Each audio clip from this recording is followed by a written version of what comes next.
Hello students, ये question है आपके सामने कॉम्प्लेक्स नंबर चैप्टर से। तो क्वेश्चन है आपका the complex number z1 z2 z3 satisfying. एक इक्वेशन दे रखी है आपको z2 minus z3 is equal to 1 plus iota z1 minus z3 are vertices of a triangle. तो ये जो तीन आपको कॉम्प्लेक्स नंबर दे रखे हैं, तो आपसे पूछा है कि जो तीन कॉम्प्लेक्स नंबर हैं ये इनमें से किस ट्रायंगल के जो हैं वो वर्टिसेस हैं।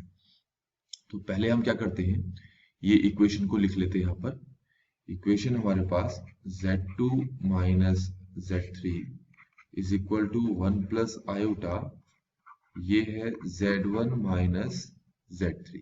एक बार और देखते हैं, डिब्ल्यू ये है। अब इसको हम थोड़ा सा सिंप्लीफाई कर लेते हैं पहले और उसके बाद समझेंगे।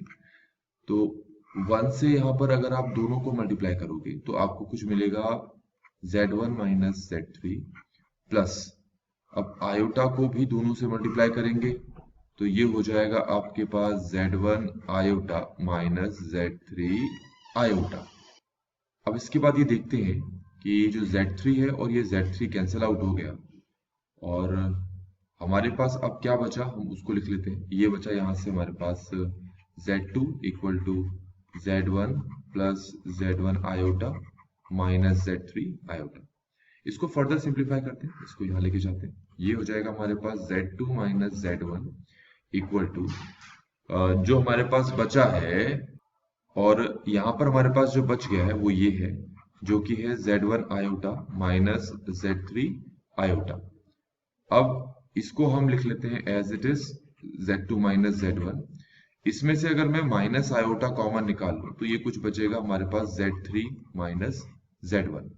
थोड़ा सा और सिंप्लीफाई करते हैं तो हमारे पास ये हो जाएगा z2 minus z1 over z3 minus z1 equal to minus iota.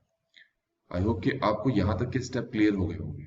अब जरा एक चीज मैं आपको समझा दूं, जरा इसको ऐसे देखते हैं। ये हमारे पास है z1 और ये एज्यूम करते हैं z2 और ये हम मान लेते हैं यहाँ पर z3।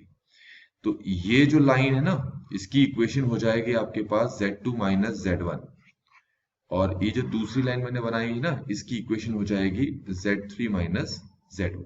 इतना समझ में आ गया होगा। अगर मैं आपसे कहूं कि भाई ये वाली जो लाइन है वो एंटी क्लॉकवाइज सेंस में रोटेट होकर इस न्यू पोजीशन में पहुंच गई है, तो इस न्यू पोजीशन पे पहुंचने पर जो ये लाइन है, इस लाइन की इक्वेशन हम कैसे डिफाइन करेंगे। तो उसका तरीका ये होता है, तो जो न्यू इक्वेशन होती है पहले तो हम उसको लिख लेते हैं z3 माइनस z1। इसको डिवाइड करते हैं हम, हमारे पास जो ओल्ड इक्वेशन होती है, मतलब जहां से लाइन चली होती है, ये वाला जो कॉम्प्लेक्स नंबर है इससे डिवाइड करेंगे। z2 माइनस z1 इक्वल होगा मॉड, इसी पूरे का मॉड हमें करना पड़ेगा ये पूरी इक्वेशन का। तो ये हो जाएगा हमारे पास z3 minus z1 over z2 minus z1 और मल्टीप्लाई e, ठीक है, ये फॉर्मूला है e आयोटा।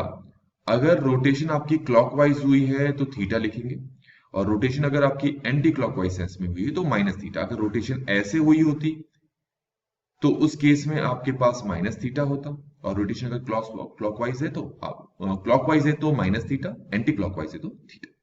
यहां तक समझ में आ गया होगा। अब जरा इस चीज को गौर करो, ठीक है। ये जो इक्वेशन हमारे पास है इसको हम इसी तरीके से डिफाइन करेंगे। तो फिर से मैं आपको समझा रहा हूं। ये हमारे पास सपोज z1 है, कलर चेंज कर लेते हैं इसका। ये z1 है, ये हमारे पास z2 है और ये हमारे पास z3 है।